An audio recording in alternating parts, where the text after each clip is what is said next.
days ago in qualifying. Come on, you got room. No, take the ball out of there. Take it out of there. Take it out of there. Plays internationally. He plays Come on, Jimmy. As your chain is 30 seconds plus stoppage time to go. He's throwing his body. One more ball than me. Come on, 4 more minutes. It's there. You can score now. Turn around. No! No, my goodness, no! Take it, go! Right now, there's nobody over here. Here you guys, oh! Gee! Yes!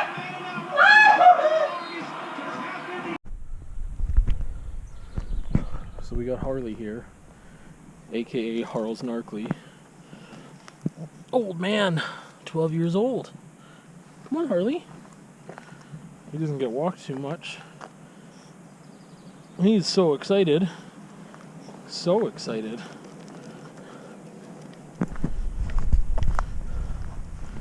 This is the first time that I've visited where he looks old to me.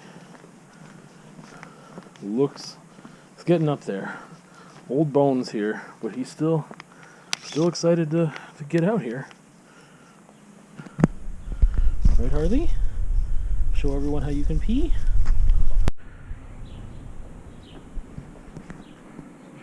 This is bananas.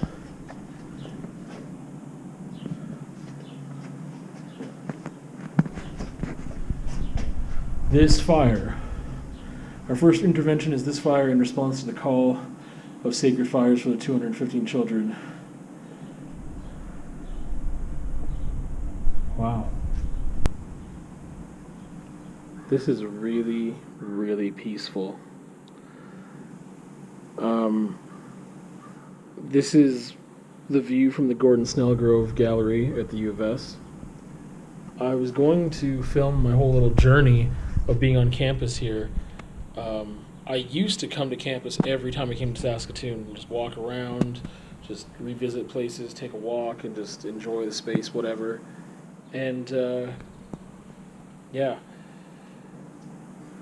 Sometimes I just got too busy and I didn't make it a priority anymore and I didn't do it. Last time I came here, I was alone, and I tried to get to the Murray building because I hadn't been here for so long and I wanted to shoot some footage and be like, oh, this is kind of where stuff happened for me and whatever, art beginnings, and where I did my BFA, and I couldn't get in. The Murray building has always been really difficult to get into. It's really hit and miss. Is it going to be locked? Is it not going to be locked? If you can get in, it used to be that if you can get into one building here, it's you could get into the rest of them. And I might show you what I mean, because I might continue to walk and try to get in, but they're connected through either sky tunnels, skywalks, or underground tunnel. And if you could just get into one building and access whatever, then you could get all around. The funny thing is that last time I tried to get into the Murray building, I can get into every other building other than the Murray building last time. The Murray building is the one thing that's it's disconnected enough. There's one door that connects the Murray building to the arts building. And if that door is locked and you're trying to get from the arts building to the Murray building, that's it. You can't, and if the outside doors are locked, you can't get in. Then you just can't, If you're already in the Murray building, you used to be able to just get into the arts building, that's it, no problem, because that door wouldn't be locked from this side of it, from the inside. And so, but last time things were locked up and I couldn't get in. I can get another building, I could get to the other buildings that I couldn't get inside the Murray building. This time, the Murray building is the only building I've been able to get into. I couldn't get into Upper Plass at all, and I couldn't get into the arts building from the doors that I tried. And the funny thing is that, I guess I'll start moving here, but this is so peaceful and just beautiful. I was going to show you my whole adventure here, but I was on the phone, and therefore, I didn't want to film while I was on the phone, really. So, it's funny, because I was talking on the phone with my friend, and I was just like, oh, this door's locked, and I tried one, and of course it was locked. but it's like, this door's locked, and then I went and tried it, and it was open. And I was like, snap, because I finally got to get in here. I don't want to get too much into the technicalities, because there's very few people that watch this where it would matter to them, but, so the Gordon Snellgrove Gallery's in there, and, the thing is, you used to be able to, and I'm not going to go there right now, not with you, but you used to be able to go up to the painting studio, and if you were in the painting studio, there's like a back hallway section, and you could go down the stairs there, and they would loop around, and then that's how you would get out into the arts building. But the painting studio has like locks on the doors, and you need a code to get in on both sides. The drawing studio, which we're in right now, and this is the painting by Zachary Logan, or it's of Zachary Logan. I don't know who else would have painted it other than him, but that's tight. It actually scared the crap out of me when I came in here, because I came in this way, and it was dark in here. I just turned the lights on earlier, and I like walked in, and it was like to my right, and it was just like a little larger than life, right? And it's just like, oh, there's like a naked dude that's crouching, and he's gonna get me. It's just like in my peripheral vision, it was like there's a man, but yeah. So there is. I'll show you.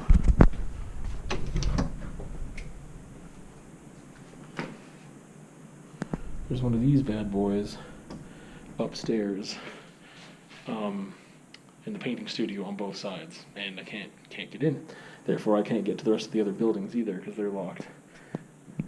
And we got a little gallery going on here. This is kind of new. There's that creepy little door. So, this is where I took my first university art class, was the drawing studio. Good old Drawing 100.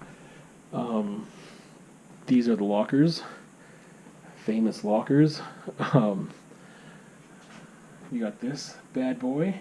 This has been there at least 7 years, but probably closer to 8, because that's an old sticker, not one of the newer ones we had. And it's pretty much untouched. That's tight. That's kind of cool. But yeah, this is where the magic happened. I did some painting in here too, but the painting studios, like I said, upstairs, I can't get into.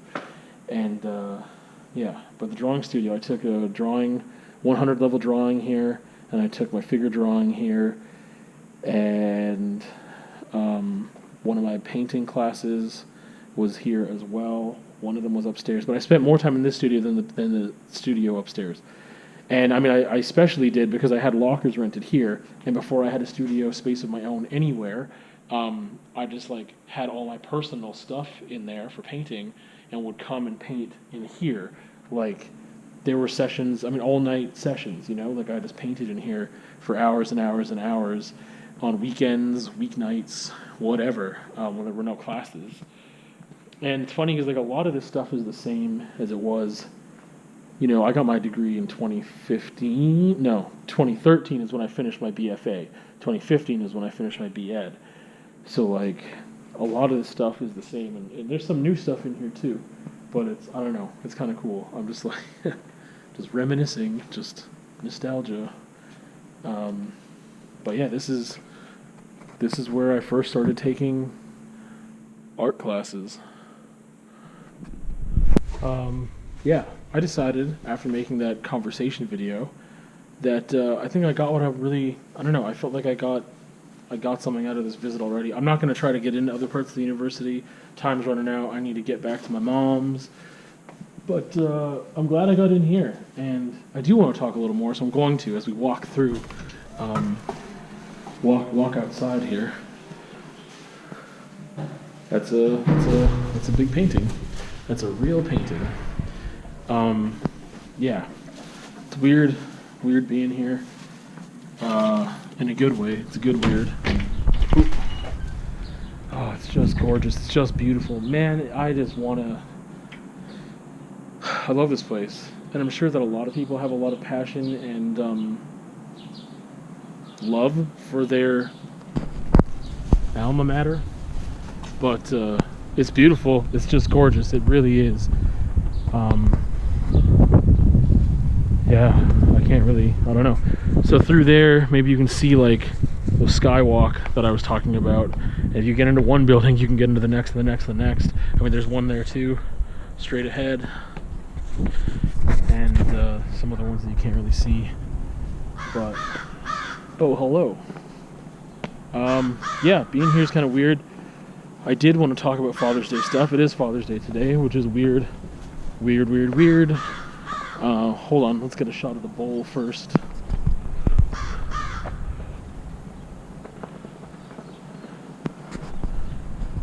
There's a lot of wildlife in here, little wildlife, birds and gophers, and nothing big. But anyway, I want to talk about Father's Day a little bit because it's just a weird one for me. It's not a day that I ever really like because I have issues with my relationship to my father or dad or whatever, biological donor. And those are unresolved. I don't really know how to resolve them any further. But also it's weird because like the last 2 years before this one, I shouldn't say the last 2 years, last year, is the first time that I was kind of celebrating a Father's Day in a different context on the other end of it, you know? And this year I'm not. So it's kind of hard, it's kind of difficult, kind of awkward to talk about, but this is what it's all about. Of just like having a family and then one day not, you know? Like just thinking that you're starting something and you have a family and you're trying to, you know, step into a role and be a thing, and then one day you're not anymore, and that's tough. And I don't know, it was like last year I kind of felt like the first time that I was like, like it was awkward, but it was like, you know, the first Father's Day that I was celebrated in that regard. And the very next year, I'm not, you know? So that's a thing that I've been reflecting on, thinking about as well, and trying not to feel and think about too much either, because it hurts. And it's also just like, I feel like part of the reason I came down was because it was Father's Day weekend, and I don't want to get too much into the weeds with other people's personal stuff, but my stepdad, it's kind of weird to say my stepdad because I moved out before, you know, my mom and him were really a thing, and now they've been married, I don't know how long, 15 years, something like that, 16 years they've been married. So yeah, he's awesome. He's a super cool dude, and he has kids, but they're not necessarily communicating with him at times for reasons I'm not 100% sure, but I think they're silly, what I do know. And I don't know, I just thought it would be a good time to come down for a lot of reasons. I wasn't really wanting to, I don't know, coming here isn't necessarily escaping my issues back home at all, because I consider home to be the place I live, not, you know, because usually where I live is where my heart is. It definitely, I have love for, I mean, this campus, this city, and for obviously the family and friends that I do have here, but it doesn't trump like, no, I spend all of my time somewhere else and I think of home that way. However, maybe right now I have more love here than I do in Lethbridge because I don't really have relationships there that are as strong as the ones I have here or equal to anymore. So anyway, I came and did a lot of yard work and helped out there, and just thought it would be kind of nice to come right now. And it was convenient being like the last week of classes and no more work for me, so I'm not missing out on money. And yeah, anyway, I don't really know what else to say about that, but Saskatoon, man, I really this makes me want, coming back to campus is what makes me want to move back here. It's beautiful, it's gorgeous. Working as a art instructor on this campus would be amazing. I would love it.